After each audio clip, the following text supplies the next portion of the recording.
Hoy quiero hablarte sobre que tienes que vivirlo y experimentarlo. Vívelo, experiméntalo. Amén. Dile al que está al lado, vívelo, experiméntalo. De eso es de lo que te quiero hablar. Y esto es una continuación de lo que estábamos hablando el domingo pasado. El domingo pasado hablamos de que todo comienza en nuestro corazón. Todo comienza en tu corazón. A Dios le interesa mucho nuestro corazón. En el libro de Proverbios, capítulo 4, verso 23, la Escritura dice que del corazón es donde emana la vida.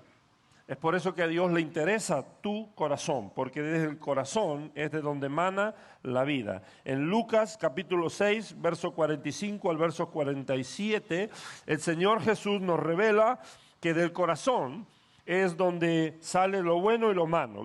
Jesús dice, el hombre bueno del buen tesoro de su corazón saca lo bueno. El hombre malo del mal tesoro de su corazón saca lo malo, porque de la abundancia del corazón habla a la boca. Por eso es que Dios está interesado en nuestro corazón. Nosotros estamos esperando que Dios cambie la circunstancia, queremos que Dios cambie a la gente a nuestro alrededor, pero Dios está interesado en cambiarnos a nosotros. ¿Cuántos dicen amén? Y Dios sabe que ningún cambio es verdadero hasta que algo pasa en nuestro corazón. Podemos hacer cambios superficiales o cambios cosméticos, pero nada pasa hasta que no cambia en nuestro corazón. Si algo va a pasar en nuestro corazón. Todo comienza en nuestro corazón. Amén. Te lo voy a decir de nuevo. Esperas muchas veces que Dios cambie tus circunstancias, o espera que Dios cambie a personas a tu alrededor, pero Dios sabe que lo que necesita cambiarte es a ti.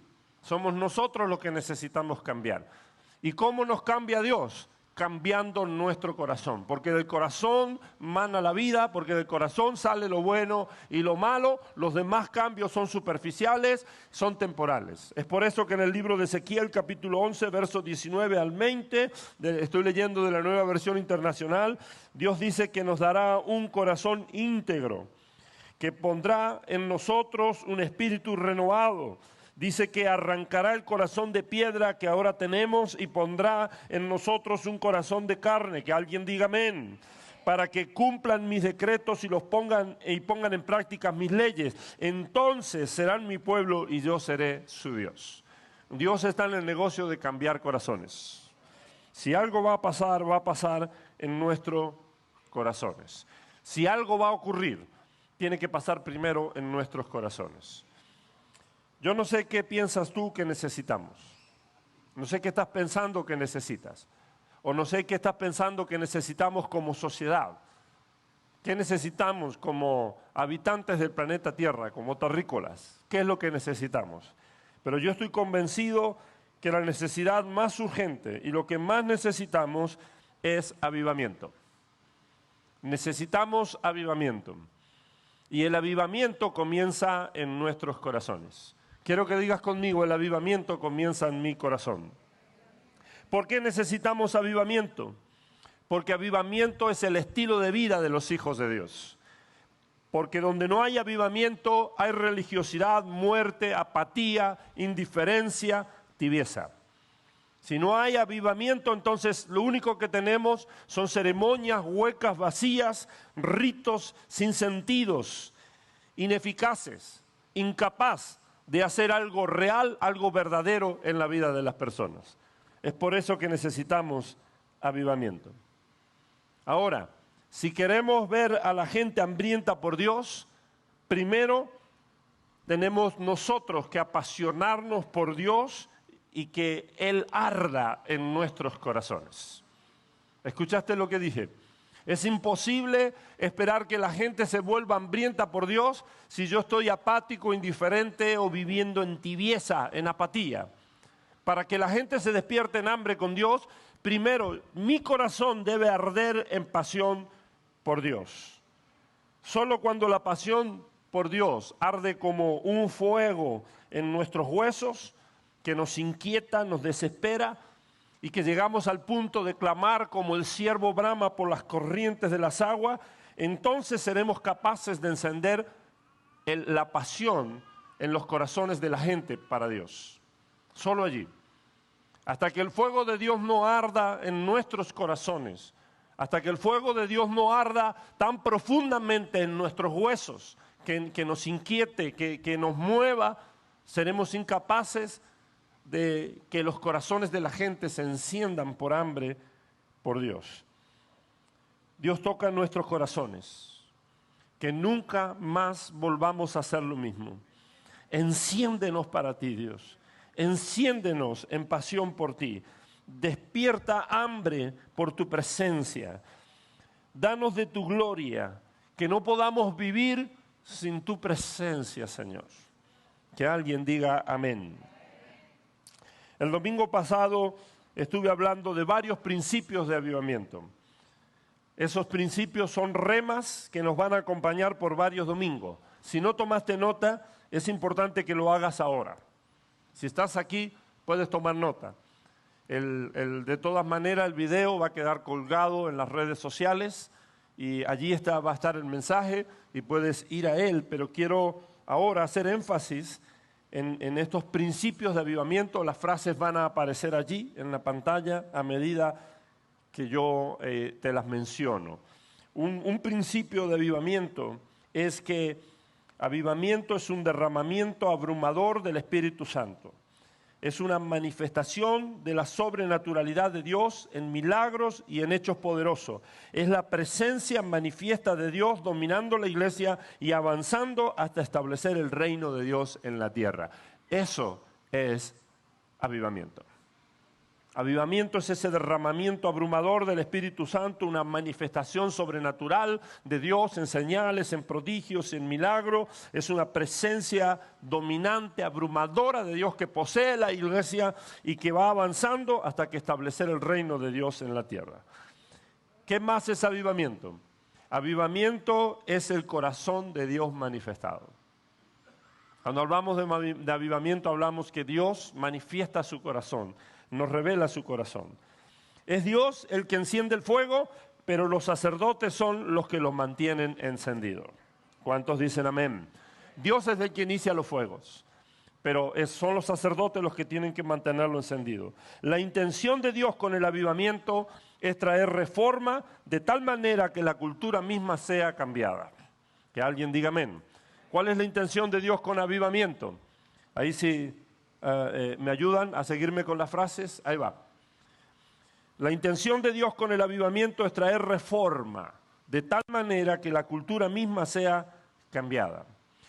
Ahí está. Siguiente. Los elementos de transformación y reforma están en cada mover de Dios. Están en la presencia manifiesta de Dios. Que alguien diga amén. Todos los elementos de transformación y reforma están en cada avivamiento, están presentes en cada mover de Dios, están presentes en la presencia manifiesta de Dios. Es por eso que me apasionan los avivamientos. El avivamiento está en la respuesta al Espíritu Santo, que jala nuestro corazón a ese lugar donde queremos darlo todo para que Él sea glorificado. ¡Wow! Que alguien diga amén. Eso es avivamiento, cuando respondemos al mover del Espíritu Santo. El desafío en el avivamiento es tomar lo que Dios está haciendo con la iglesia en ese avivamiento y traducirlo de manera práctica, relevante en la sociedad, en el día a día. Ese es el desafío. Cada vez que Dios se mueve en avivamiento, el desafío de la iglesia es que el avivamiento no se quede dentro de las cuatro paredes, sino que el avivamiento sea traducido por la gente de Dios de una manera práctica, relevante, afuera de las cuatro paredes, en el día a día, en la sociedad, para que esto cause un impacto y un avance del reino de Dios. Por eso hablamos de avivamiento no como un evento o como un acontecimiento, sino más bien como un estilo de vida. Diga conmigo, avivamiento como un estilo de vida. Claro, pero dígalo con pasión, dígalo con fe, dígalo con convicción. Avivamiento como un estilo de vida. Eso es lo que hablamos, no como un acontecimiento, no como algo que pasa un domingo o un servicio en algún lugar o en un congreso o en un campamento, en un momento especial, sino avivamiento como un estilo de vida, vivir avivados. Las experiencias inusuales en el avivamiento no son el mensaje El mensaje es Jesús. El mensaje es el reino de Dios acercándose a nosotros. Que alguien diga amén. Las experiencias inusuales son parte del avivamiento, pero no son el mensaje del avivamiento. El avivamiento no trae el mensaje de experiencias inusuales. Esos son como efectos secundarios o son como parte del avivamiento. Más que efectos secundarios, son como parte de lo que Dios trae. Pero ese no es el mensaje. El mensaje es Jesús y el mensaje es que el reino de Dios es cercado a nosotros. ¿Cuántos dicen amén? Y hoy quiero enfocarme en dos principios que los acabamos de leer. Vamos a leerlo de nuevo. Quiero enfocarme en estos dos principios hoy. Los elementos de transformación y de reforma están en cada mover de Dios y en la presencia manifiesta de Dios. Ahí están los elementos de transformación. Cuando la presencia de Dios se manifiesta, cuando un avivamiento se enciende, ahí están los elementos por los cuales somos transformados, por los cuales Dios se activa para traer reforma a nuestras vidas. Y aquí está la segunda frase. Estas dos frases son clave para lo que Dios quiere hablarnos hoy. El avivamiento está en la respuesta al Espíritu Santo que jala nuestro corazón a ese lugar donde queremos darlo todo para que Él sea glorificado. Amén. Entonces, esas son las claves de lo que Dios quiere hablarnos hoy. Primero, quiere sellar en nuestro corazón que todos los elementos que traen transformación, que traen cambio, que traen reforma a la familia, que traen reforma a la iglesia, que traen reforma a la sociedad, se encuentran en la presencia manifiesta de Dios y se encuentran en cada avivamiento. Ahí están todos los elementos de transformación y de reforma. Y el avivamiento está cuando respondemos a lo que el Espíritu Santo hace. Cuando el Espíritu Santo se mueve y yo lo sigo. Jesús dijo, Él los guiará. El Espíritu Santo va ahí guiándonos. Y cuando nosotros respondemos a lo que el Espíritu Santo está haciendo, Él nos lleva a ese lugar donde estamos dispuestos a rendirlo a todos para Dios. ¿Cuántos dicen amén?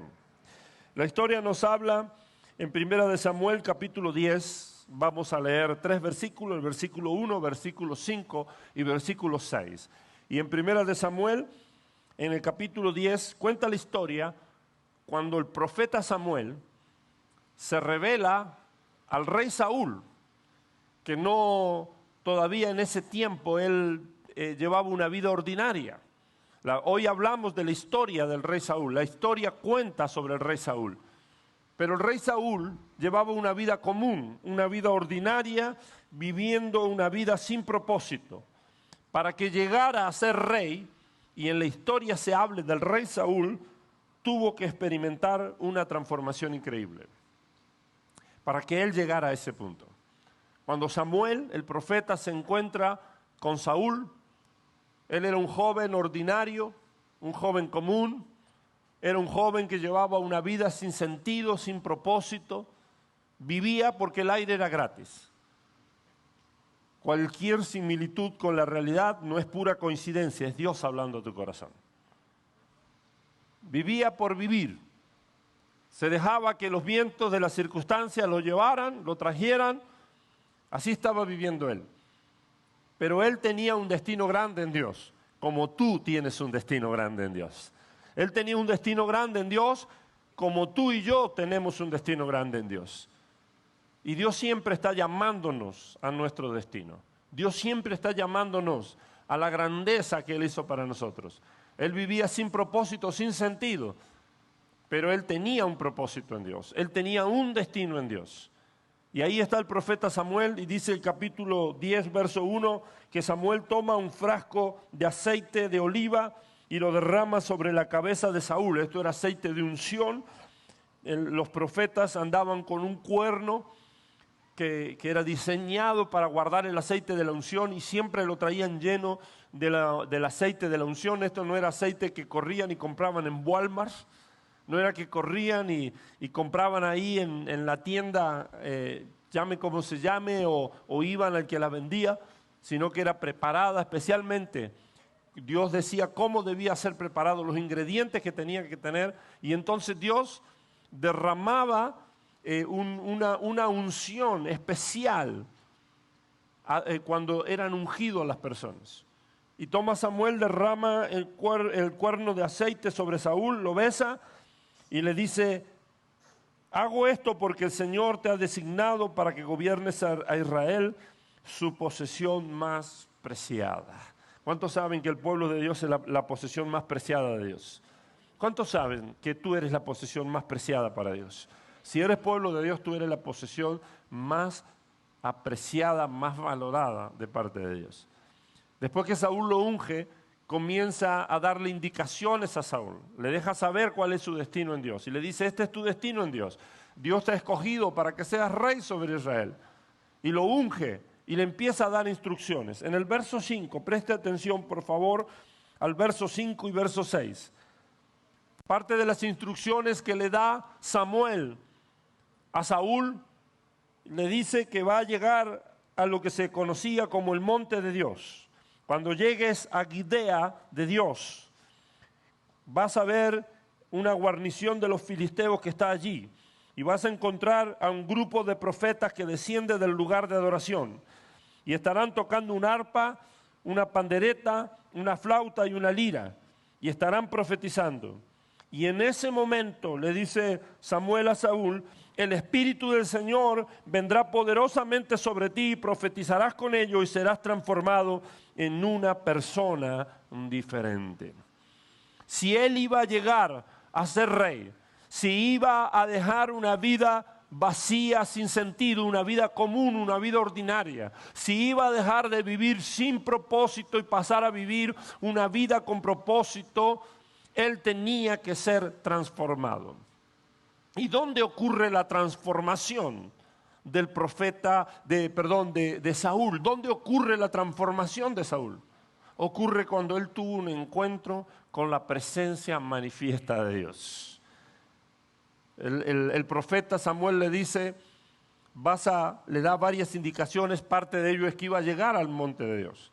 Y le dice: después de que hayas pasado por todo esto, y tenía que pasar varias circunstancias para llegar allí, cuando llegues allí, le dice el profeta Samuel a Saúl, entonces tú vas a encontrar que viene una compañía de profetas. Y estos profetas venían adorando a Dios.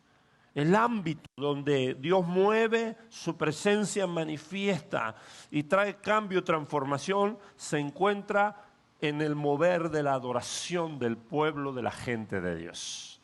¿Por qué adoramos? ¿Por qué tanto énfasis en adorar?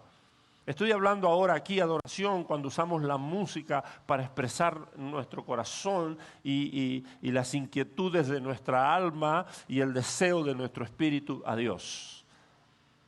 Adoramos a Dios. ¿Por qué? Porque cuando adoramos, dice la Escritura, que en medio de la alabanza habita el Espíritu de Dios. Alabanza son las puertas por las cuales entramos, tenemos acceso a la presencia de Dios. Y ahí venía esta compañía de profetas y ellos venían adorando, y no solo adorando, venían profetizando también. Y venían bajando del monte de Dios. Y entonces Saúl se encuentra con esta compañía de profetas. Puede leer la historia verso más adelante, que todo lo que el profeta le habló se cumplió a cabalidad. Y ahí está Saúl, se encuentra con la compañía de profetas, pero más que encontrarse con una compañía de profetas, él se encuentra con la hermosa, increíble y maravillosa presencia de Dios. La presencia manifiesta de Dios. Y eso fue lo que trajo transformación sobre su vida. ¿Qué es lo que te va a transformar a ti y a mí? ¿Qué es lo que va a transformar la vida de las personas? Todos esos elementos están en la presencia manifiesta de Dios.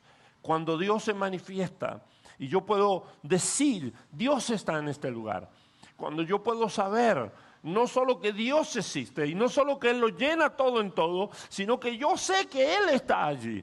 Yo sé que su presencia está allí. Y puedo vivirlo a Dios y puedo experimentarlo a Dios. Y es cuando yo vivo y experimento a Dios, cuando yo soy cambiado. Todos los cambios vienen en un encuentro con la presencia manifiesta de Dios. Nadie puede ser igual después de tener un encuentro personal, real y práctico con el Dios de toda la gloria y de toda la honra. Amén. Tienes que vivirlo a Dios, tienes que experimentarlo, tienes que dejar que su presencia te transforme. Le digo ahí a los que están en su casa, tienes que vivir la presencia manifiesta de Dios. Eso es lo que nos cambia, eso es lo que nos transforma, eso es lo que le da un vuelco a nuestras vidas. Eso es lo que nos posiciona para empezar a vivir el destino que tenemos de parte de Dios. A partir de ahí ya no fue igual el rey Saúl. Cuando llegó a su casa, en su casa se dieron cuenta que no era el mismo muchachito que había salido a buscar la burra que se había perdido. No era el mismo. Los que estaban con él empezaron a darse cuenta que algo distinto había en él. Él mismo se empezó a darse cuenta que no era el mismo. Algo había cambiado en él. Es que es imposible estar en el ámbito de la presencia de Dios, en ese mover sobrenatural del Espíritu Santo y no ser cambiado y no ser transformado. No estamos hablando de un encuentro emocional, no estamos hablando de simplemente emocionarnos por el escenario, emocionarnos por algo que vemos.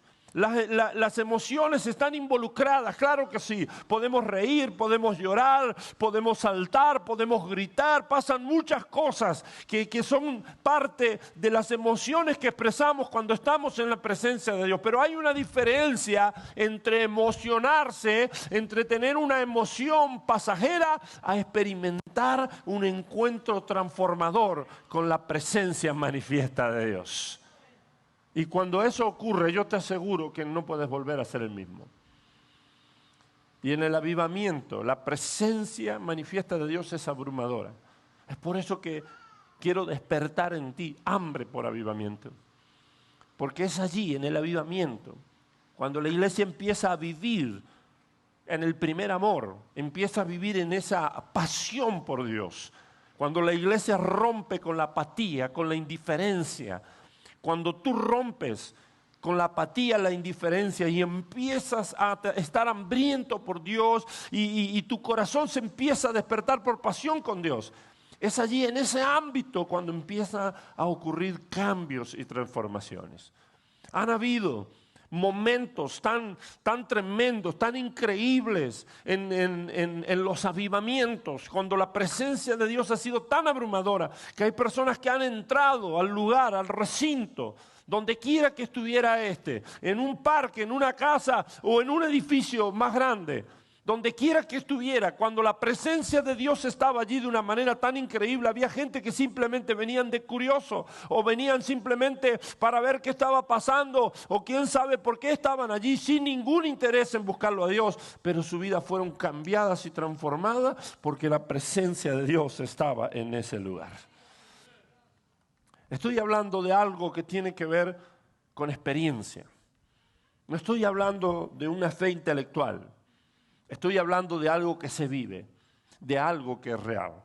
En el libro de Juan, capítulo 17, verso 3, el Señor Jesús nos dice, nueva versión internacional, esta es la vida eterna, que te conozcan a ti, el único Dios verdadero, y a Jesucristo, a quien tú has enviado. Dice que la vida eterna se encuentra en conocerlo a Dios y en conocerlo a Jesucristo, que también es Dios.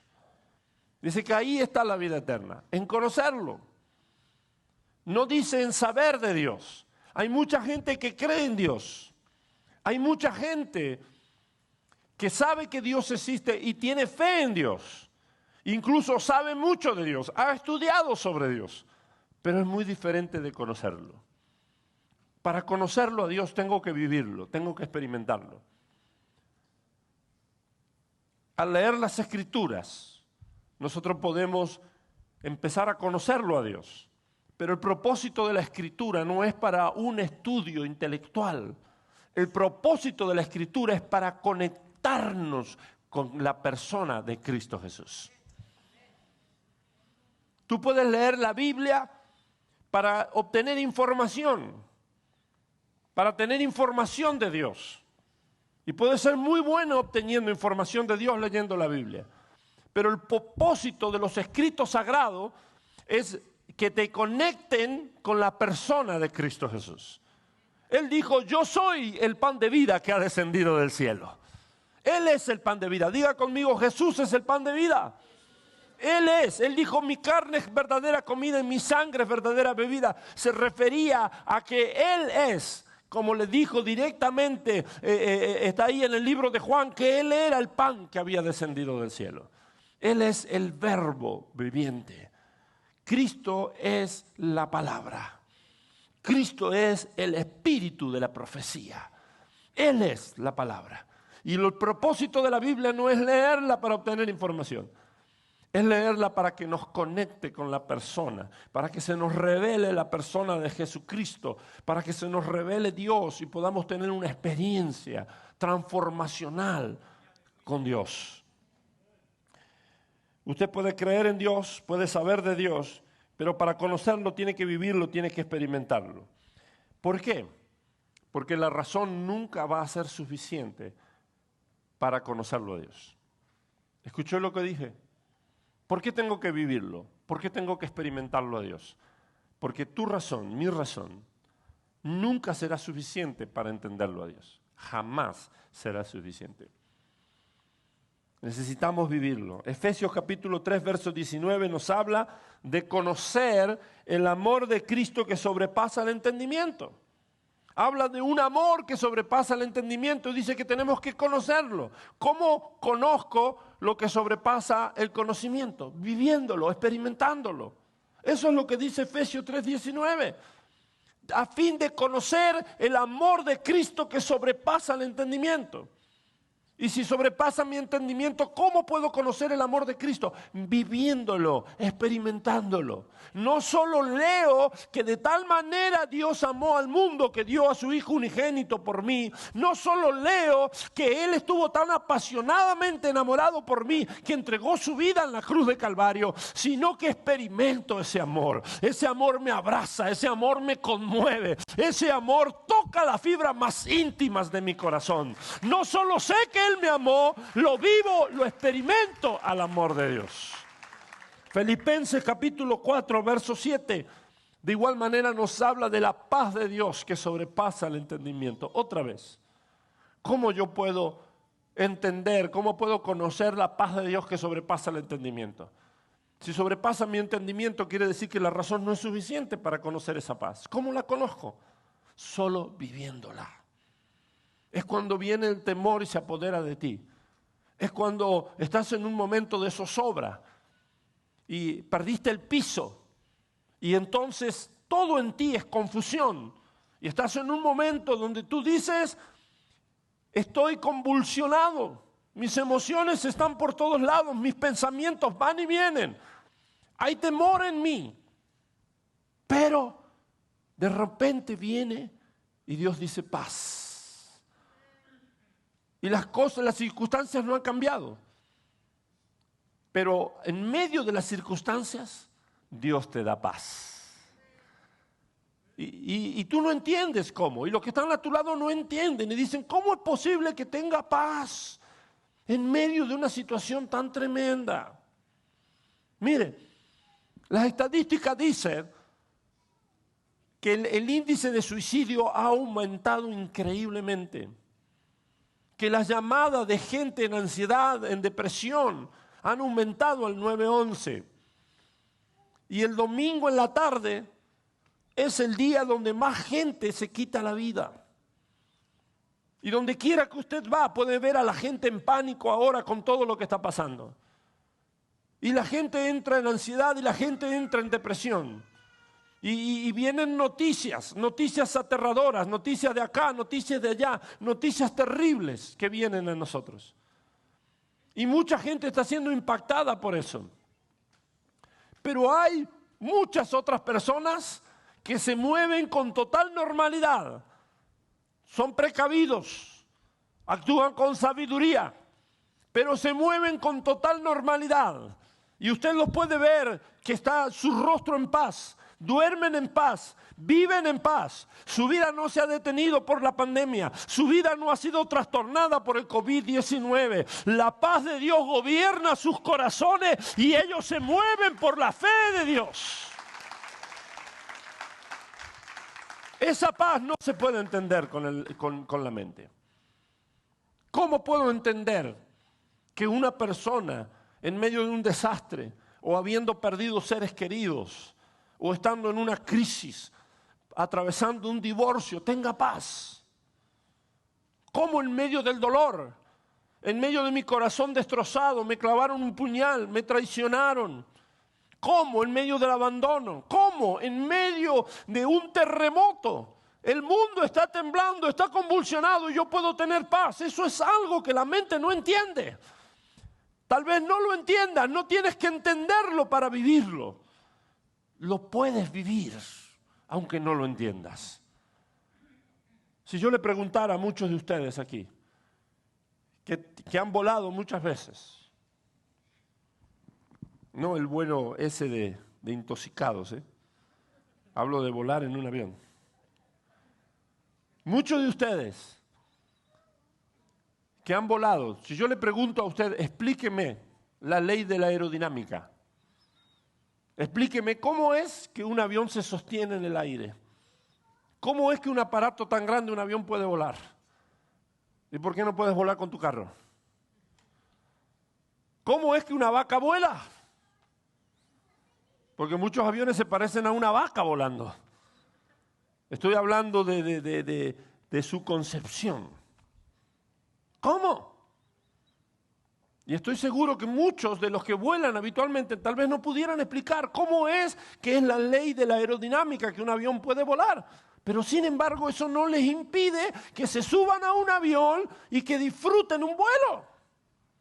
Porque usted no tiene que entenderlo para vivirlo.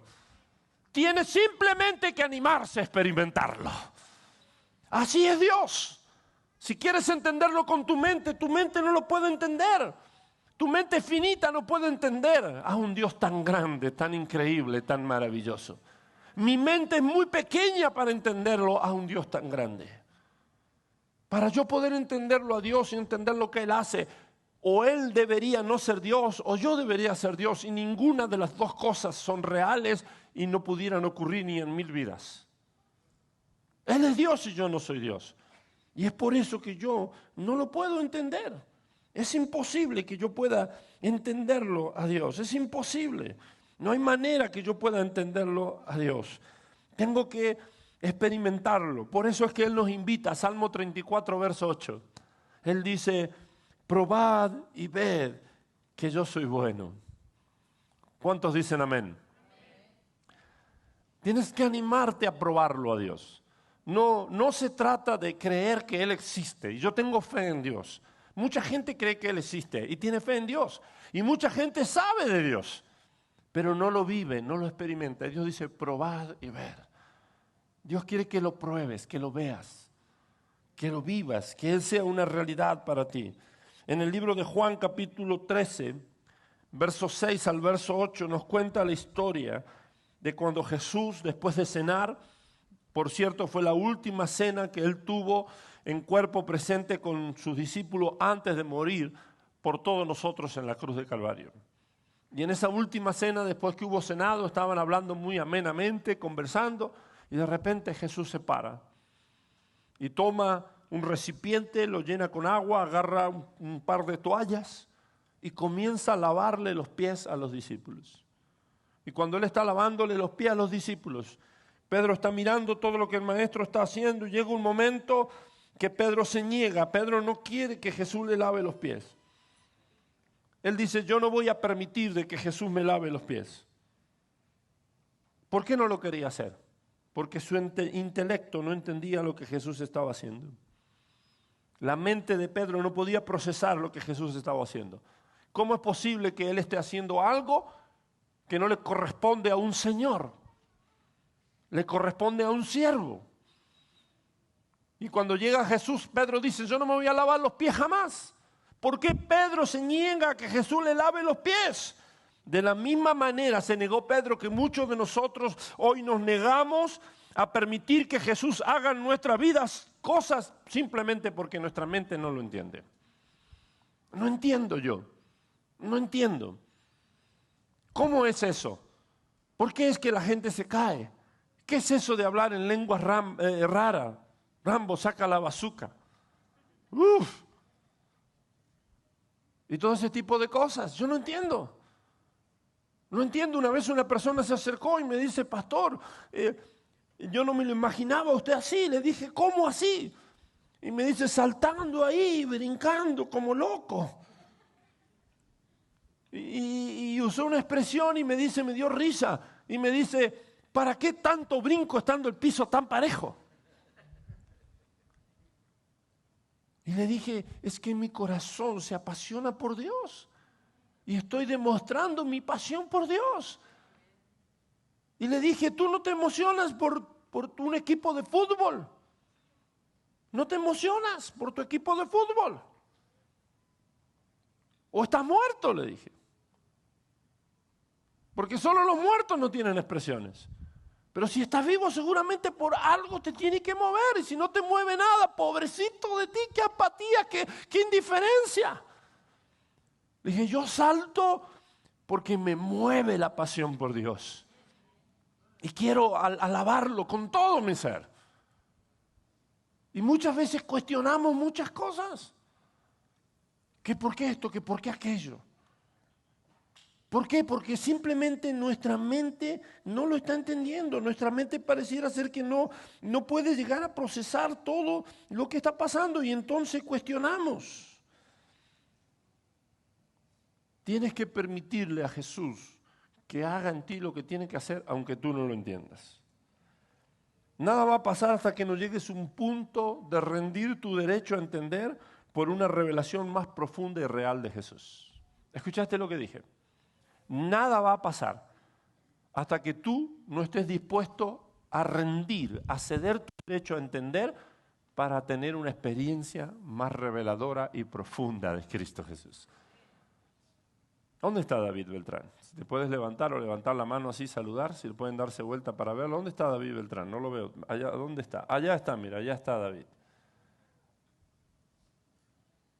Déjeme decirle por qué quería que usted supiera dónde estaba David. No sé si los que están en casa seguramente no lo pudieron ver, pero hay mucha gente aquí testificando que acá está David.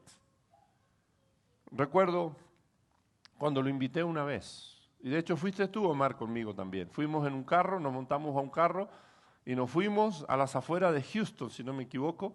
Fuimos por toda la costa, pasamos un puente, creo que estaba por gran parte sobre un río que desemboca al mar o algo así. Y creo que iba alguien más, no sé quién más iba, sé que estaban ustedes dos conmigo. Y fuimos a un tiempo a juntarnos con una gente loca, simplemente a vivirlo a Dios, a experimentarlo. Y David ya iba con la guardia alta, porque él eso de que oran por ti, que te caiga, como que no, como que eso se me hace puro show, pastor. Y todo el camino ya David ya se iba preparando, ¿no? Y yo les advertí y le dije, mira, hay una gloria, una presencia de Dios que empiezan a pasar cosas allí. Empiezan a orar, las suegras se ponen felices, la gente empieza a ser cambiada y transformada, y usted empieza a encontrar gente llorando, gente riendo, gente en el piso, gente siendo liberada. Había un ámbito de una presencia hermosa allí. Y cuando llegamos yo recuerdo que David estaba muy resistente a eso. Y cuando fue el primer momento que se empezó a orar y David estaba como viendo por dónde iban. Entonces cuando iban orando por acá, David se venía para acá. Y cuando oraban por acá, David se venía para acá. Y hubo un momento que yo no sé ni cómo pasó. Lo que yo sé es que de repente lo veo a David, ¡pum!, en el piso revolcado David. Es más, pasaban por arriba de él, ni cuenta se daba David. Y terminó y todavía yo me acuerdo que riéndome le dije, ¿qué pasó, David? ¿No era que no te callas? Y yo recuerdo que cuando estaban orando por él, David estaba así, mire, se plantó el hombre. ¿No? Y oraban por él y David.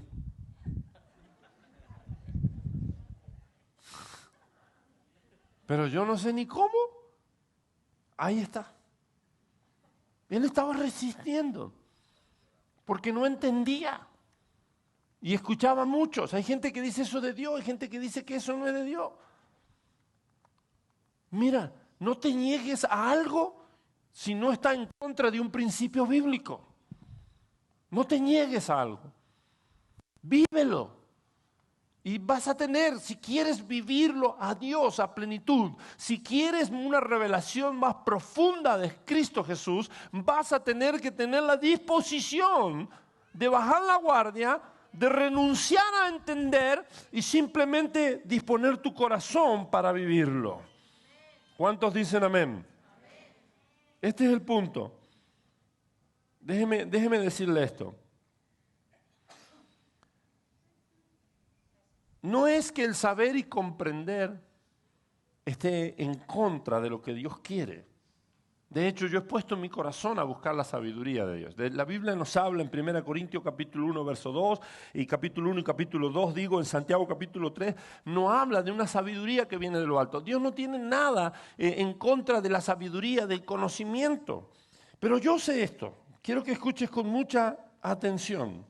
Yo sé que el conocer es un área importante, pero es por la experiencia que trabaja en nosotros al leer la Biblia que nosotros tenemos encuentros reales, prácticos y verdaderos con Jesucristo. Cuando leemos la Biblia con un corazón sincero, el corazón siempre te va a llevar al lugar donde te puedes encontrar con Dios. Voy a decirlo de vuelta. El corazón es el que te va a llevar donde Dios quiere llevarte, no tu mente. A ver, voy a decirlo de nuevo. No es tu mente la que te va a llevar a ese punto. La mente nunca. Yo lo puedo leer en las páginas de la Biblia. Yo lo he vivido. No es mi mente la que me ha llevado a tener experiencias profundas, reveladoras con Jesucristo. La mente nunca te va a llevar a ese lugar. La mente te puede ayudar, pero la mente no te va a llevar. Pero cuando tú tienes un corazón sincero y simplemente te rindes y te dejas llevar, es tu corazón el que te lleva a ese lugar de encuentro transformador. Es la rendición del corazón, es la entrega al Espíritu Santo, es cuando dices, Dios, estoy hambriento de ti y no me importa entender, no me importa hacer el ridículo. Cuando tú te dejas llevar, tú dices, Espíritu Santo, llévame, rindo el entender, renuncio al entender. Si no entiendo, no me importa, pero quiero vivirlo, Dios. Quiero vivirlo. Es cuando se despierta en ti ese hambre y tú dices, Dios, invádeme con tu gloria, transfórmame. No importa lo que pase, pero yo quiero que te reveles a mí, Jesucristo. Es allí cuando empiezas a tener tus mejores momentos con Dios. Él viene al pobre de espíritu, al que tiene hambre de Él, el que dice, no me importa cómo, pero quiero más de ti. ¿Escuchaste eso?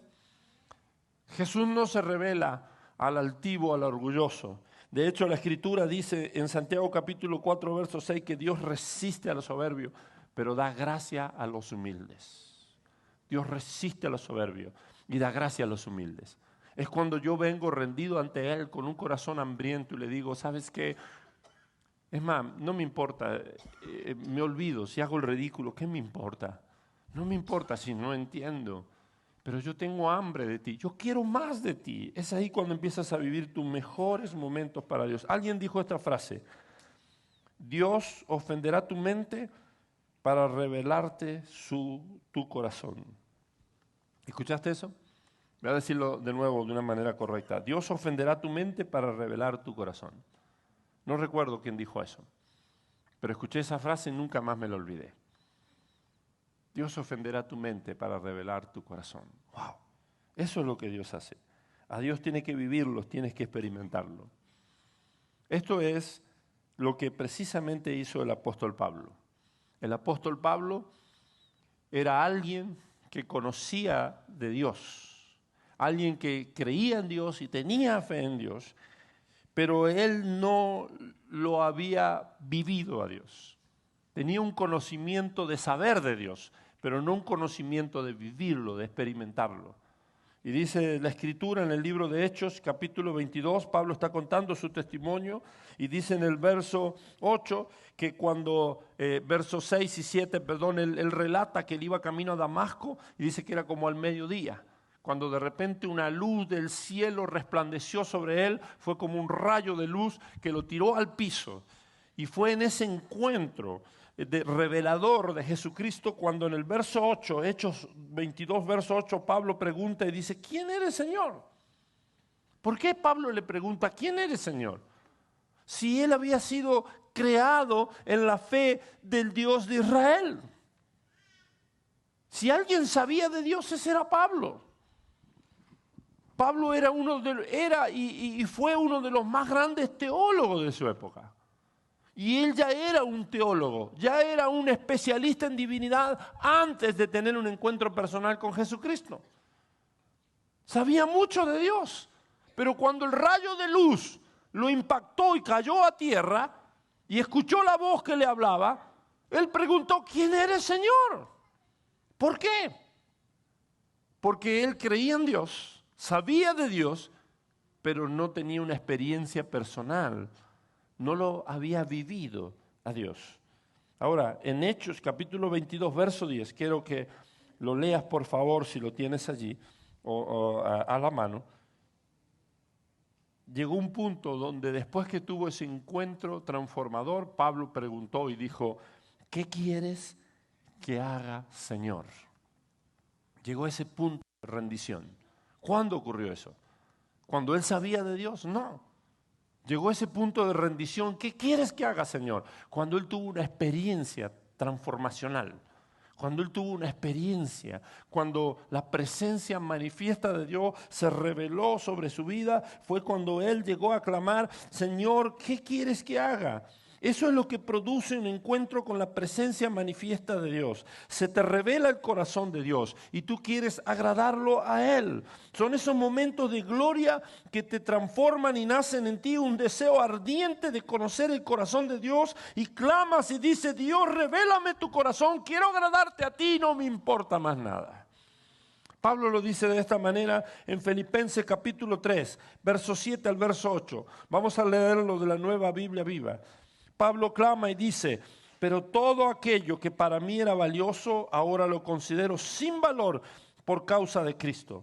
Es más, todo lo he considerado una pérdida comparado con el supremo valor de conocer a Cristo Jesús. Subraye eso, conocer a Cristo Jesús, a quien Él llama mi Señor. Por Él lo he perdido todo y lo considero todo como basura con tal de ganar a Cristo Jesús.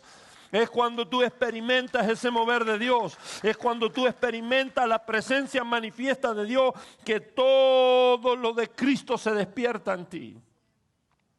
Cuando tú tienes esos encuentros con la gloria de Dios, cuando la presencia manifiesta de Dios viene y tú te encuentras con ese Dios tan increíble, tan maravilloso, es cuando se empieza a despertar todo lo de Cristo en ti y se despierta un hambre por Dios y empiezas a decir, yo sé que existo para esto, existo para el avivamiento, existo para más de Dios, existo para conocerte. Es cuando tú tienes ese encuentro con la presencia manifiesta de Dios que dice, yo sé que estoy vivo para esto, yo nací para esto, mi corazón es para el avivamiento. Es cuando estás dispuesto a entregarle todo a Él, a rendirte a Él sin reservas.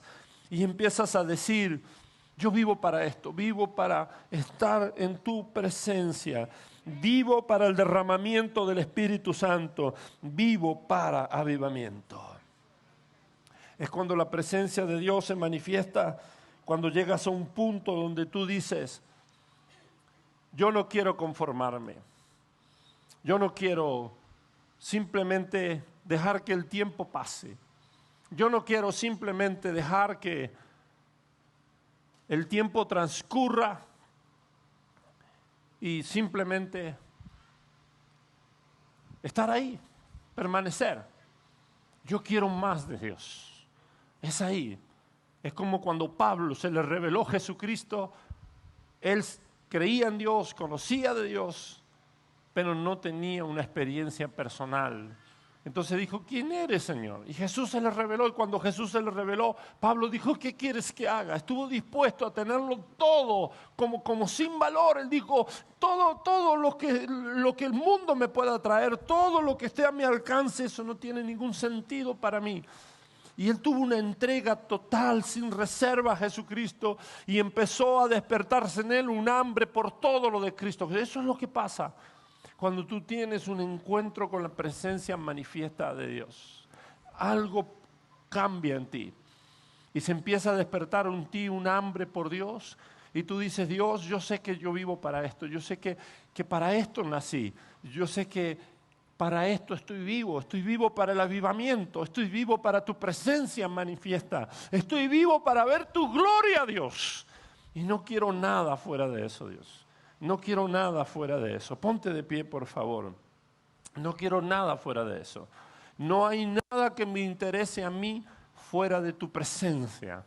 No hay nada que me interese a mí fuera de tu gloria, oh Dios. Si me pueden ayudar, por favor, los muchachos de la banda, gracias. No hay nada, absolutamente nada, nada que a mí me interese si no tiene que ver contigo, Dios.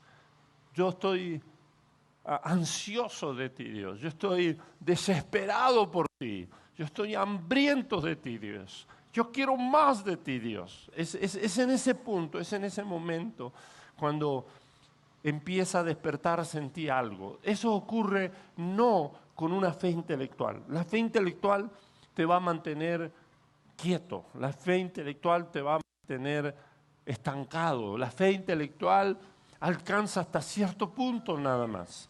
El propósito es que cuando tú lees las páginas de la Biblia, uses tu fe para vivirlo a Él, para experimentarlo a Él. Y son en esos momentos de encuentros, de gloria, cuando Él manifiesta tu presencia. Son en esos momentos de encuentro, de gloria, cuando Él te revela su corazón, cuando tú empiezas a ser cambiado y transformado y no vuelves a ser el mismo. Nunca más vuelves a ser el mismo. Y yo pudiera contarte testimonio tras testimonio de gente que ha estado ahí inmerso en esa presencia de Dios. Puedo contarte de gente tras gente, de personas que han estado ahí y tenido un encuentro personal y su vida nunca más volvieron a ser la misma. Nunca más. ¿Por qué? Porque estuvieron ahí en un ambiente sobrenatural. Es que todos los elementos que cambian y que transforman están en la presencia manifiesta de Dios. Es por eso que amo el avivamiento y vivo para el avivamiento, porque sé que el corazón de Dios es avivamiento. Él quiere que esté viviendo en ese primer amor, que el amor no se apague, que el amor vaya creciendo. Hay gente que piensa que el enamoramiento por Dios es algo temporal y cuando ven una persona apasionada por Dios, casi ya que le están diciendo, ya se te va a pasar. Es un momento, ya se te va a pasar. Pero Dios no quiere que se te pase. Y si se te pasó, Dios quiere volver a encender el fuego en ti. Esa pasión es un fuego que arde en tus huesos. Y tú te vuelves amante de su presencia. Y tú no quieres nada fuera de eso. Y llega un punto donde todo pierde valor, todo pierde sentido. Y lo que tú quieres es solo a Él y nada más que a Él. Pero esa transformación ocurre cuando tú estás en el ambiente de su presencia y el derramamiento del Espíritu Santo en señales, prodigios y milagros, y hay una presencia de Dios allí, que algo se despierta en ti. Tú puedes vivirlo a Dios. No te conformes con saber de Dios. No te conformes simplemente con que yo sé que Él existe, yo creo en Él. Dile, Dios, yo quiero vivirte, quiero que te reveles a mí. Y estoy dispuesto a renunciar a entender. Pedro tuvo que renunciar a entender. Jesús le dijo, no te preocupes, lo que no entiende ahora lo entenderás después. Y eso después pueden ser meses, pueden ser años, pueden ser toda la vida o puede ser hasta la eternidad.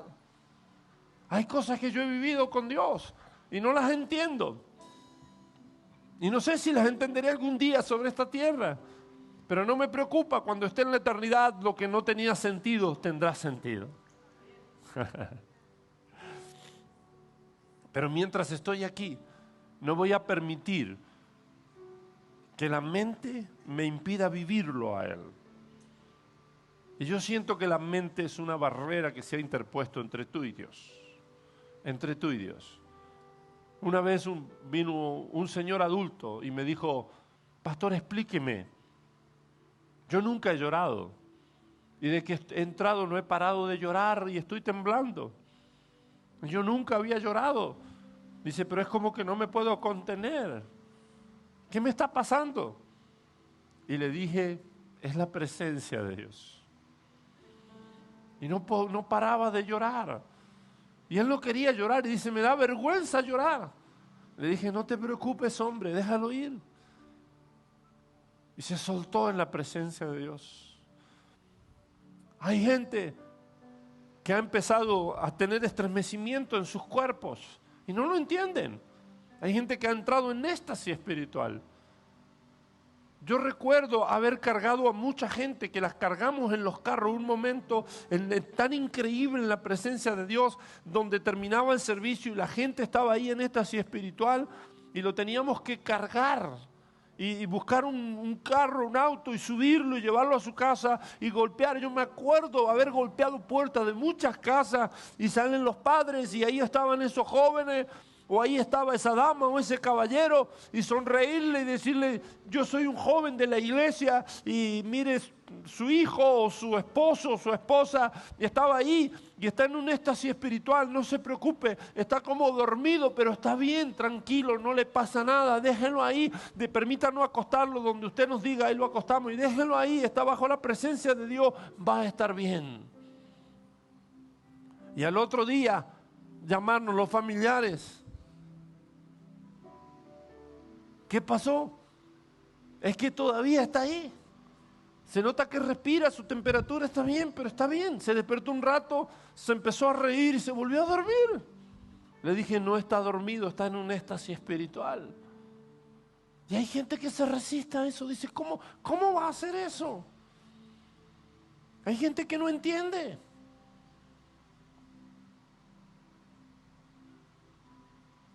El otro día estaba comentando con alguien sobre cosas que pasan y que a veces no son difíciles de procesarlas. Y hablaba de cómo en medio de todo esto Dios te puede llevar a orar por alguien. Y tal vez esa persona ha sido diagnosticado con el COVID-19. Y no estoy hablando de orar a la distancia.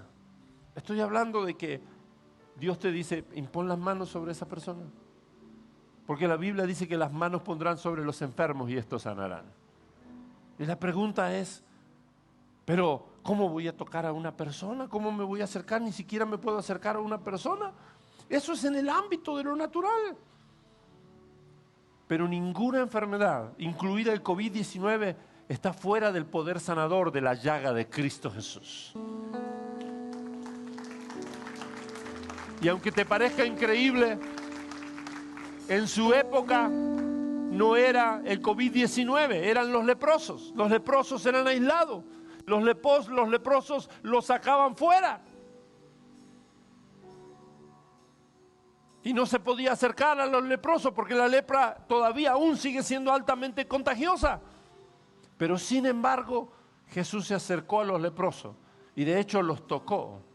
Y los declaró sanos en el nombre de Cristo Jesús. Y la mente no puede entender eso. La razón no puede entender eso. Y no te estoy animando a que rompas las leyes de distanciamiento social. Claro que no. Tienes que ser sabio y tienes que ser prudente. Y si vas a hacer algo como lo que te acabo de decir, más vale que Dios te esté pidiendo que lo hagas. Y que lo hagas bajo la dirección de Dios. Bajo la unción del Espíritu Santo. Simplemente te estoy diciendo que de repente Dios te puede pedir algo que parece loco. Y muchas veces nuestra mente es una barrera. Y yo siento que la mente ha sido una barrera para que tú puedas vivirlo y experimentarlo a Él. Pero yo quiero animarte a que estés dispuesto a renunciar a entender y permitas que el Espíritu Santo te guíe y te lleve a ese lugar de la presencia de Dios donde todo es posible. ¿Qué es lo más maravilloso del ámbito de la presencia de Dios? ¿Sabe qué es lo más maravilloso? Que ahí nada es imposible. Es en el ámbito de la presencia manifiesta de Dios donde los enfermos se sanan, donde los muertos resucitan, donde las vidas son cambiadas y transformadas, donde hay reconciliación, donde hay corazones sanados, donde hay rejuvenecimiento, donde hay llenura de paz, donde hay abundancia de gozo. Todo eso está en la presencia manifiesta de Dios. Es en la presencia manifiesta de Dios donde ocurren los milagros más increíbles. He visto a ciegos ver, he visto a mudo hablar, he visto a paralíticos caminar, he visto a muertos resucitar en el ámbito de la presencia manifiesta de Dios. Pero tienes que renunciar a entender. Y tienes que decir, Dios, no voy a permitir que la mente sea una barrera. Me voy a dejar llevar por el Espíritu Santo. A veces ofendes mi mente para revelar mi corazón, Dios. Si tienes que hacerlo, hazlo, Dios. Yo solo me rindo a ti. ¿Por qué no levantas tu mano al cielo ahí donde estás en tu casa o aquí? Levantas tu mano al cielo y dices, yo me rindo a ti ahora, Dios. Y yo quiero invitarte a que no dejes que el entender o no entender sea una barrera para que lo vivas a Él. Jesús es real. Y es algo que no me canso de decirlo. Jesús no es un mito, no es un cuento, no es un invento de la religión. Jesús no solo es un personaje histórico que vivió hace miles de años. Ciertamente Él vivió entre nosotros, murió, pero al tercer día resucitó y vive por los siglos de los siglos y sigue manifestando y revelándose. Levanta tu mano al cielo y dile, Dios, manifiéstame tu presencia, revélame tu presencia.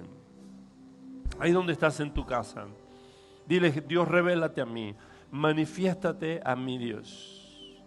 Trae tu presencia aquí donde yo estoy.